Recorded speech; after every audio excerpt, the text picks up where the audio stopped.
Happy Saturday, Vol Nation and Vol Navy. Hope everyone's having a very cool and crisp third Saturday in October so far.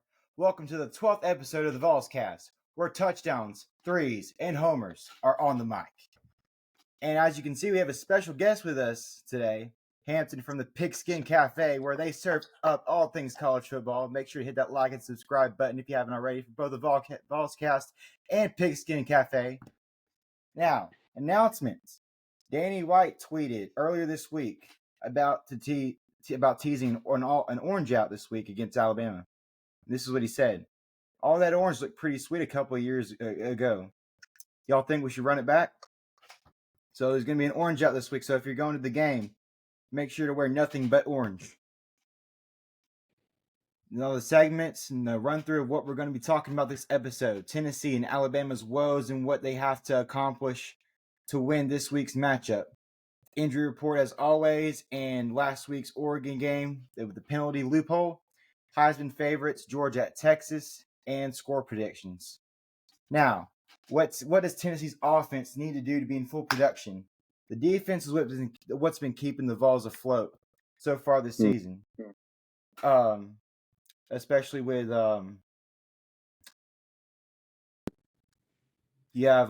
they've started out the season not allowing a touchdown, and I want to say it was like 4 consecutive games in like 26 quarters.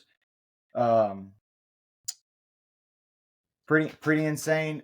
I think they tied the record, but offensively the Vols haven't figured it out. They need to fire Joey Hazel at the end of the season. It's nothing but run, pass, punt. They need to open up the playbook this week. And if they want to win this week. Gavin, we're not even halfway through the year. We want the OC going? Yeah. Jeez, okay. Continue. But about the OC, if you want to get a good OC, you got to get Alex Golish back. Right now, he's the head coach at South Florida. There's talks of him getting fired there. So if you're Danny White, you obviously want to be in talks already, trying to get him back as offensive coordinator. Yeah, I mean, South Florida's currently 2-4. It's only his second season, so they may say another year, but I definitely would love to have him back. No doubt. Now, Hampton, you have this segment about since you're the, I guess you could say, Alabama analyst. What do you have to say about Alabama's performance on offense and defense so far this season? Well, do we want to hit the good first or the bad first? Let's go to the bad first. Okay, so defensively, we'll start with the bad. I would say for the first 3 to 4.5 games of the season, the defense was pretty good for Alabama. But then second half Georgia happened, and since then it's been pretty much downhill. And I think it's a multitude of issues.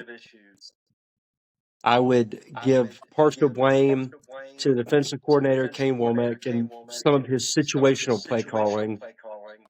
I wouldn't say it's a scheme thing, even though Alabama went from a 2-gap defensive line scheme to a 1-gap, and I think there may be some adjustment there. I think more so players aren't executing. Our linebackers aren't filling the gap really well in the run game. They're not executing their run fits. And honestly, when they have an opportunity to make a tackle, they're not doing it. And that comes down to execution. I don't think our safeties have played well in particular. Malachi Moore, who kicked the ball against Vanderbilt and threw a little temper tantrum. He hasn't played well. Keon Sabb, other than the first few games, I don't think he's been the player that we were expecting. And all of that has to improve. Even though I thought they played better against South Carolina, It needs to be drastically better if they're going to go into Neyland and get a win this upcoming weekend. And then offensively, I think the offense has been really good for most of the year, but I still think there are issues on that side of the ball with the way that the offense is constructed because it's very boomer bust. It's either you score in a play or two or you're going 3 and out. And when the defense is already struggling, when you're constantly putting them back out there, not really giving them a rest, that just kind of complicates the issues you already have. I think Jalen Miller has made a significant improvement this year. I still think there's some warts, especially when pressured, as you saw against South Carolina. But the biggest thing is the lack of a true running game with the running backs. I think that is kind of the missing piece for the offense. If they can do that, where they can control the ball and sustain drives more, I think it'll improve the overall team, but also the output of the offense. All right. Wow. That was great. No, thank you. Moving on to the. Just kidding. Not so fast, my friend. Uh-oh. Moving on to the injury report. Keenan Pili suffered an ACL tear against Florida last week and is unfortunately out for the season. Yeah. Clapping And- just because he's a VFL man. He's also going to be a team.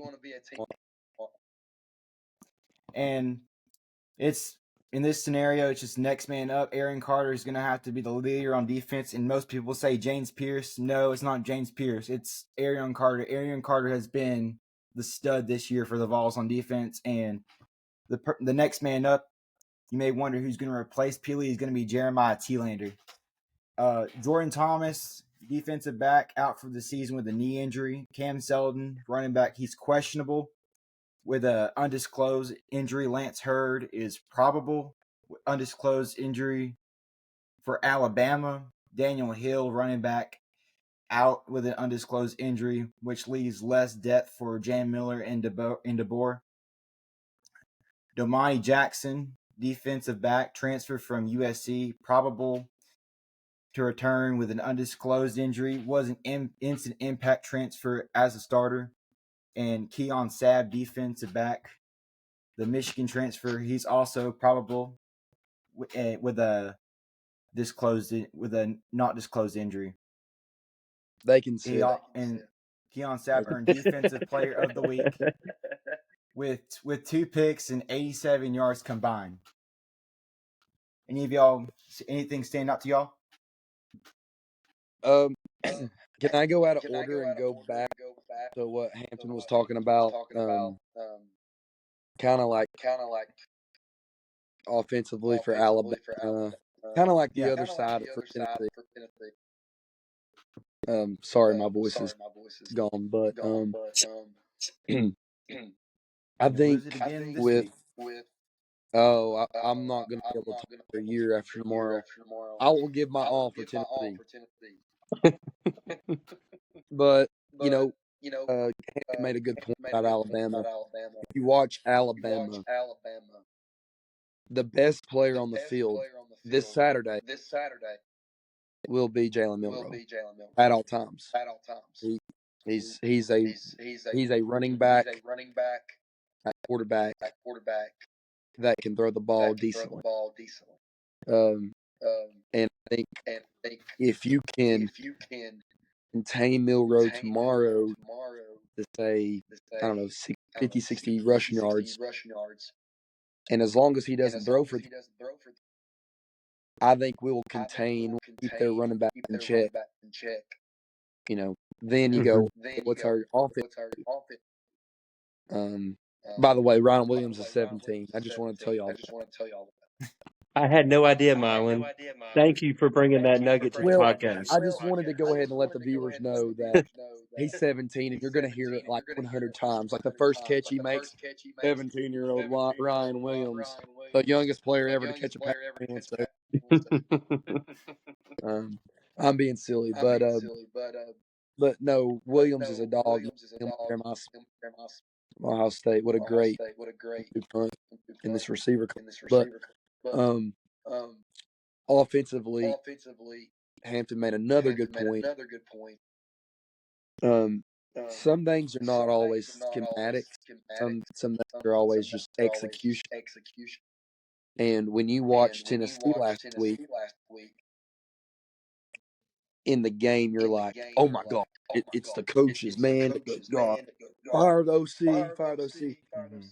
And if you stop and rewatch it, spend some time rewatching it, you're going to disagree with yourself because you're going to say that ball was off his fingertips. The receiver should have caught that ball. Lineman misses his sign. Running back didn't pass pro Mm-hmm. correctly. So different things like that, in my opinion, are it's not like Tennessee is in Jeremy Pruitt style offense. JG leading the charge. No, we ain't that bad. I think we're close though, and no better day than tomorrow to open up the skies and see the old 2022 offense come out.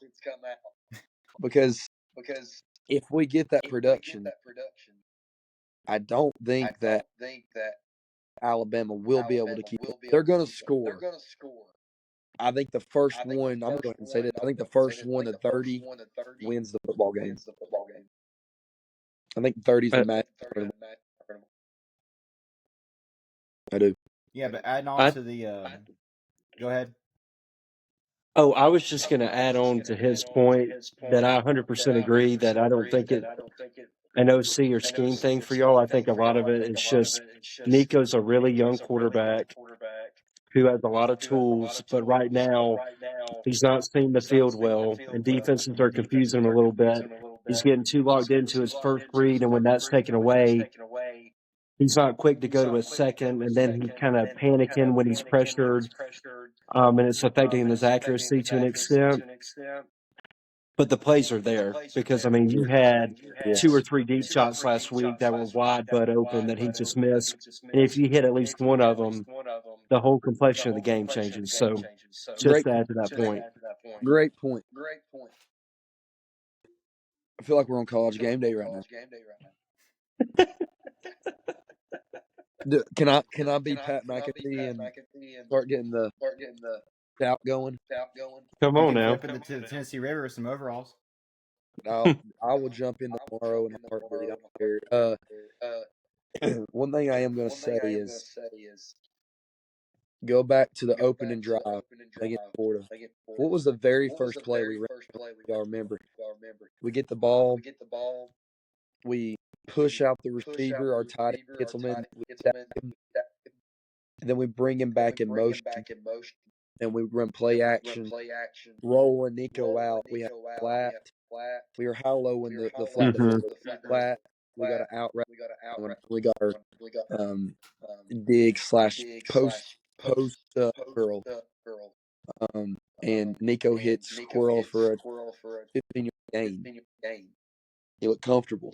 So if you're Tennessee, you got to get Nico out of the pocket a little bit so Alabama can adjust that. That's just the last thing I want to say. Continue, guys. No, bouncing off what y'all said, yeah, but as Tennessee plays, they're a fast offense, and if they get fast offense going, Alabama won't be able to stop them, not unless they fake injuries. But That's cool. We don't do that junk. Come on now. Anton, We don't do gonna be that. a deep tackle tomorrow. Going. and Nico being a young quarterback, yes, he's got a lot of tools, but talking about him just being in the pocket, he needs to be more decisive on his decisions of whether he wants to take it out and run or just throw it away because he sits in the pocket way too long. Well, if we go back to the first, I didn't finish my point. Sorry, I'm really tired. If we don't fumble the ball in the first drive, right? Hampton mentioned changing the complexity of a football game. The complexion of the football game. if we don't fumble that, I mean, we were shoving it right down their throat to make them. All right, Florida was like crap, and you score a touchdown, drive number one. It's put the gas from there on. Hampton said, you had some throws there that you didn't make. It's there. So it's all about execution. Schematic matters, but the schematic was not the problem Saturday in Neyland State. The last thing I'm going to say, is you have to have success on first down, go 10. You cannot just run for a yard and be like, oh, you gotta have a big, not big, but a chunk play. Um, Once you get that first down, the tempo's on. Then it's like game on. Like Mhm. but without the first down, you go fast. It's possible. So I think from a fan standpoint and a coaching standpoint, some of the fans don't realize that you can't just go fast all the time. Like you can't go fast after incomplete pass. You know what I mean? So I just want to mention that as well. All right. Fired up. Next segment. Talking about Oregon's penalty loophole, about the 12th man on the too many men on the field. And the NCAA made a rule change 4 days after the incident. The original rule, well, this could take you back. Oregon was playing Ohio State final seconds of the game. Oregon wins the game by 1. There's like 5 seconds on the clock. Oregon intentionally shoves a man out on the field for the penalty of too many men on the field, and time runs down and they win the game. I think that's how it went, if I'm not mistaken. And the original rule was penalty for too many men on the field would result in a 5-second runoff. And the rule change that they made 4 days later, penalty for 12 men resets the play clock. Now, what are y'all's thoughts on that? So I know that there was a big hoopla by the NCAA to really change that rule, but I thought it was a brilliant move by Dan Lanning. I don't think it was anything that took away from the integrity of the game or anything like that. I thought it was just a very savvy, smart, strategic move. Because I think what happened, Gavin, and I may be wrong, but there was 10 seconds left in the game, and Ohio State ran a play, and on the play they ran, Oregon had 12 men on the field. And so during that play, it was 4 seconds went off the clock. And so it was basically no play, but 4 seconds came off. And then Ohio State snapped it with 6 seconds left. And then Will Howard inexplicably slid in the middle of the field with only one timeout left, with hardly any margin for error. So I thought it was a smart move by Dan Lanning, and I think it's hilarious that the NCAA, who was the king of procrastination, responded to this and made a change in literally the fastest they ever have about anything. So I think that just kind of shows Dan Lanning being ahead of the curve. And, I get they closed the loophole, but I give credit to him for exploiting it and for being that well prepared in that situation. Yeah, and something else that the NCAA needs to close a loophole on is faking injuries. Well, it's been going around for about 4 years, and if you could say it truly started when Ole Miss played Tennessee about 3 years ago, when Ole Miss was faking injuries to slow down a very fast Tennessee offense. That's Y'all have done it too, though, Gavin. I think we'll be lying if you watch any team now and see if they go against up-tempo offense that everybody's pouring it. It's now like if it's not wrong, if it's not going to be a penalty, then but it's not okay. If you said integrity, I don't think that shows integrity. It's like get up. Mm-hmm.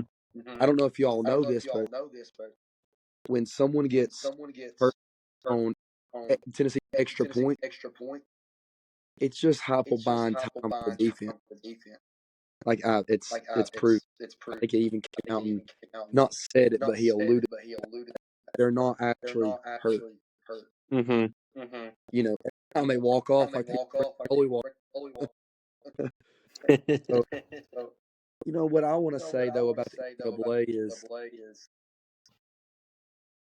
my thing was a few years ago there was a transfer that was trying to transfer to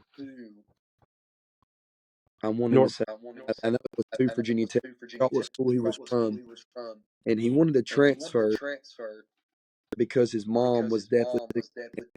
Okay, and um, I don't know what stage or nothing, but regardless of that, it was for legitimate cause, right? And the NCAA never was basically just had him on hold and never said, you're eligible to play. But you know,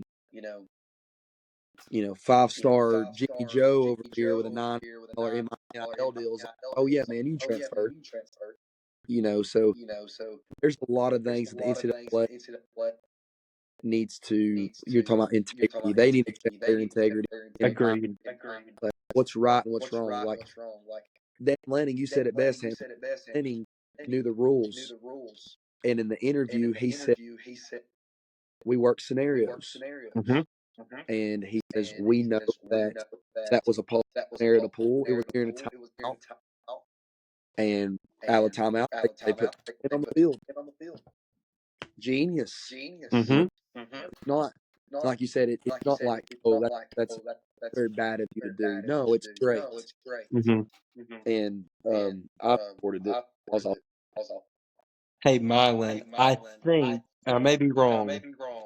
The player you're referring to, was it Tez Walker at North Carolina, yes, where yes, they kept putting him on hold? They finally granted him eligibility like halfway through the year, but it was an egregious case and process from them, and there was no reason that he shouldn't have been granted eligibility before the season.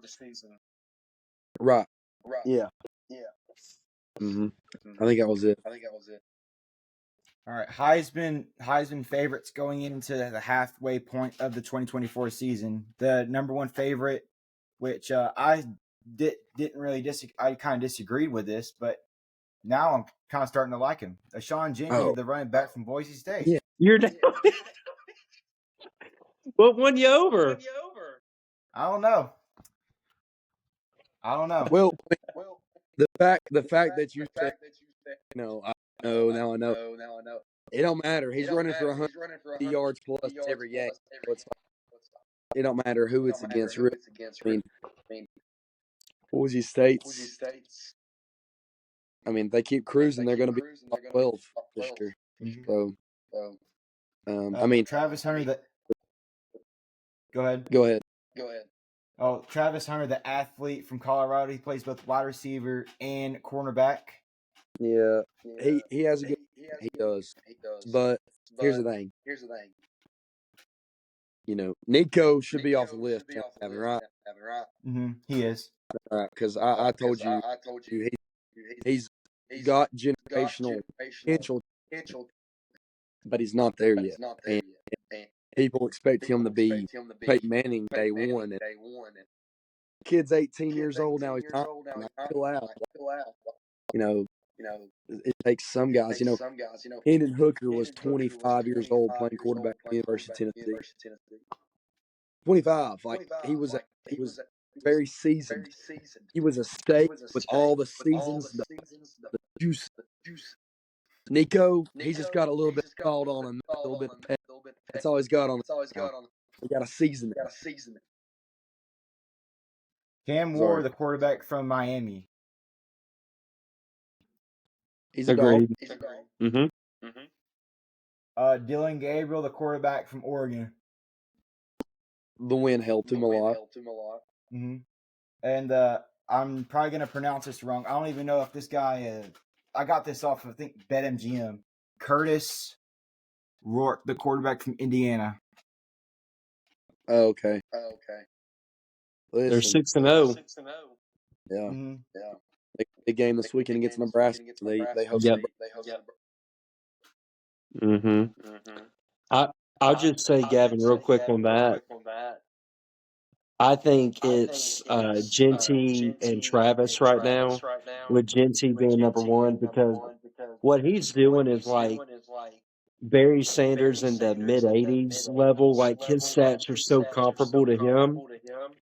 And I get they're not playing the best competition, but they played Oregon like second or third week of the season, and he lit them up too. I mean, he could average 10 yards per carry the rest of the way, and his yards per carry would go down because it's over 10 yards. I mean, he's averaging a first down every time he touches the ball, which is insane. So to me, right now, he is number one, followed by Travis. I agree. I agree with that 100%. Now this is a stat comparison of Sean Genty compared to the last three running back Heisman winners: Derrick Henry, Mark Ingram, and Reggie Bush. Sean Genty, I think this was back from week 4, 5, or 6. He had 1,031 rush yards, 16 rush TDs, and 95 carries. Derrick Henry had 570 rush yards, 9 rush TDs, 93 carries. Mark Ingram had 487 rush yards, 6 rush TDs, and 83 carries. Reggie Bush had 601 rush yards, 6 rush touchdowns, and 71 carries. So it just all adds up that he is going to be a Heisman finalist no matter what. Just it all adds up. Mm-hmm. They could pull him at halftime game. We'll still make it to New York. Now, the other game of the week, besides from the third Saturday in October, Georgia goes to Austin. What?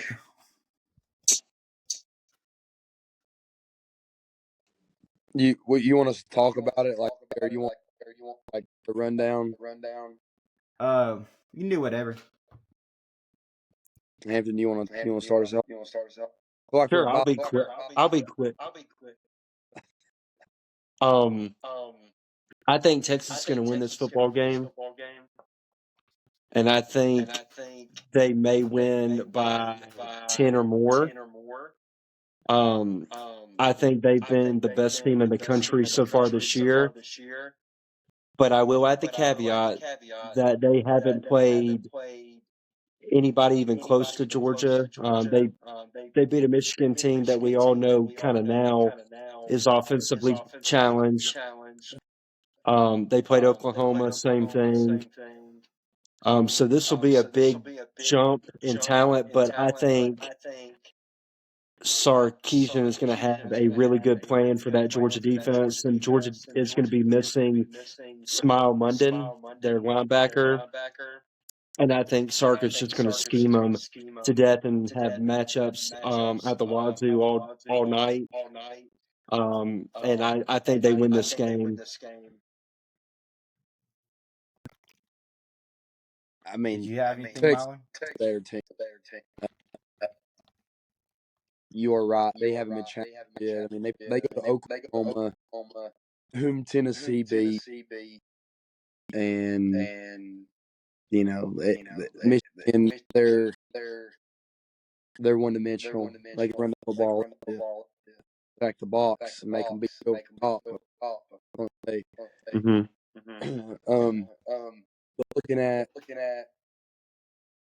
Texas, here's the throw the devil's advocate. Mm-hmm. If Georgia could go in to Austin and win, it would jack up the S. It would. Like right now, at the top, you beat Georgia, man. I think you got A&M's up there. I know. they A&M's. play A&M. Well, here's the thing about it: A&M, Texas are they lost, so that will take care of that. At that point, it's still undefeated going into. When I say losses, I'm talking about it's. Yeah. Texas A&M dropped the game to Notre Dame, but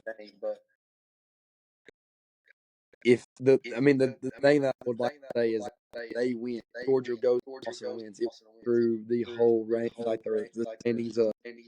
It'll be it'll be fun to watch. But Texas the football game. Now, before we I move on, fun fact. 17. Fun fact. When Georgia played Texas, I think this might have been the last time they played each other in the 2019 Sugar Bowl, and there was a little altercation that broke out between Uga and Bevo, and Uga will not be at the game. Y'all did not know. Yeah, probably smart. Yeah. And all right, the last segment, score predictions kick off 2:30 on ABC. Alabama is currently a 3-point favorite with a 54% chance to win. I have Tennessee winning 17-30. 17 to what? 30. Oh, that's at 17-3. Hampton. Now you go first, Mylan. No, you're the special guest. You gotta go next. All right. So I'll give a little bit of breakdown, and then I'll give my prediction. So I kind of talked about the Alabama offense, the Alabama defense, and as far as the matchup with Tennessee, I 100% think that Tennessee's defense is really, really good, but they also haven't faced an offense with much of a pulse this year, and I think that's fair because Oklahoma didn't have the horses, especially when your top five wideouts are out and their quarterback situation is pretty unsettled. Florida is limited, even though I thought Florida did some things on the ground and also DJ Lagway making some plays late that were impressive, especially their physicality. But they're not a high-flying offense. So I think Alabama's offense is by far the best that Tennessee's faced to this point. And I think they're going to be able to score, not like 50 to 60 or anything like that, but I think they're going to be able to have success. The issue, though, comes with I know Tennessee's offense has had an inability to execute, but like we talked about earlier, the plays have been there.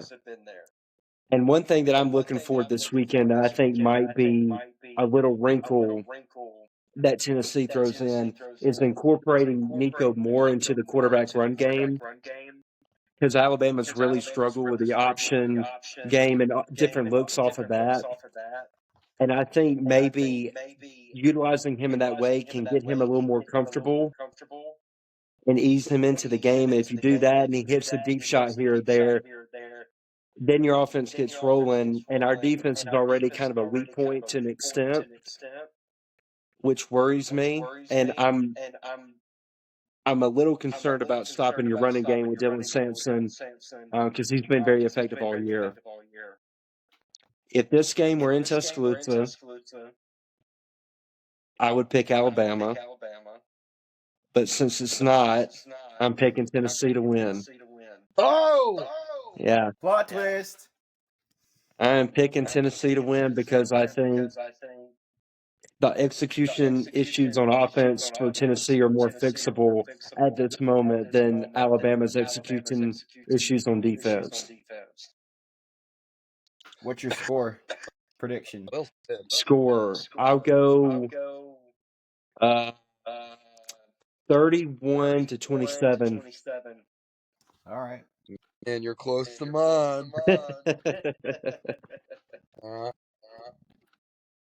It's my turn now, Gavin. Yes, sir, it is. I feel like I'm opening presents. So yeah, that was very well said. Alabama football. This is great. You want to be on the show? Hey, I appreciate it. I know Alabama like y'all know Tennessee, or I try to. Like the best player on the field, even when he's on the bench Saturday, tomorrow at 3 Eastern time for me, is Jalen Milroe. I have a lot of respect for him. I have a lot of respect. He's a great man. That speaks volumes of me rooting for a guy, even though he played for the team. Really like his faith and strong he is in that. Excuse me. With that being said, Milrow will hurt us with his left arm. I know he will. I mean, he can't stop everything. I think for Tennessee, you got to keep everything in front of you. I don't think the running back will hurt us like Florida's did. I think Montreal John is explosive. Um, is it Hampton? Is it Jam Miller? Is that right? It's Jam Miller and Justice Haynes, and Jam has been pretty good this year. Justice has been a flat out disappointment. Okay. When he breaks a tackle on Saturday, it'll be the first time.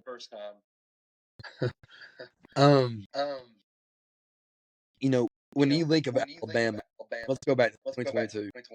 Who do they have in the backfield? Jameer Gibbs. Jameer, my boy. Yeah. Explosive, right? I mean, it's one step and he's gone. He's the guy that you hold your breath.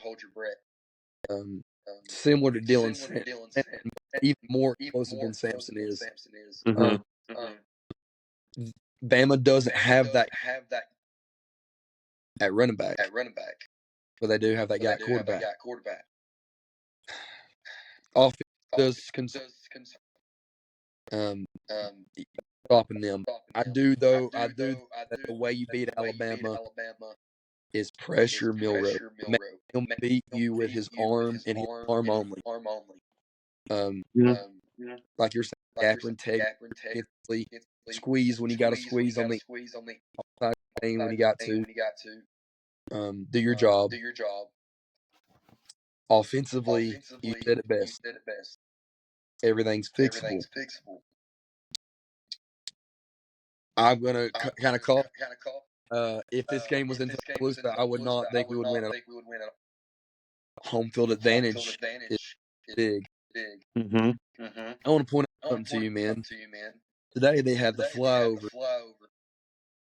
the practice one, and it was so loud that it set off car alarms per the University of Tennessee, or per Barstool. I'm sorry. So the decibel record in Neyland set last year on play number 1 in Georgia when Jalen Wright took it 75 yards to the house. 137 decibels is the. Tomorrow we beat that. Give me the balls. Only because of the crowd. I'm going Tennessee 34. Alabama 28. I like it. All right. Can I ask you a quick question, and then Gavin, I'll kick it back to you. All right. I heard this on another show, and I agree with it. If you're the defensive stats for either team, are you playing a lot of zone against both of these quarterbacks instead of man? Because I think with a guy like Milrow, the more that he has to actually process instead of just kind of react, I think the worse he is, and it helps on the quarterback scramble because the eyes are on the backfield. The eyes are on him instead of being in man coverage where your back's turned to him. And I think the same for Nico, too, because you can kind of confuse them with simulated pressures, changing the picture from pre to post snap. I don't know. I mean, that's a great question. I think disguising pressure and defensive alignment. I think pressure is the way to both quarterbacks. I agree. So with that, a lot of times they on one side and back side, or it may be man across the board. obviously the telltale sign is motion will help you out knowing and zone. Yep. Tennessee does motions about, I would say, 8, 9. You watch, we're doing some type of motion. So, and I don't know. I just know this. It's going to be a good game. I think it will. Agreed. I'm gonna end off this. I'm gonna end off of a tweet that Mylon sent me, and I'm not gonna quote directly what I said because this is a family friendly podcast. Amen. It said that Kalen DeBoer is gonna crap his pants whenever he's in kneeling because he won't hear his own thoughts. And then he responded with, "Kneeling is loud, but it ain't that loud." So I agree that we will break the decibel record, and to bounce off that, we will see who will smoke the cigars at 2:30 on ABC. This has been the VolsCast. See you next week or Sunday. Go Vols. Go Vols. Roll Tide.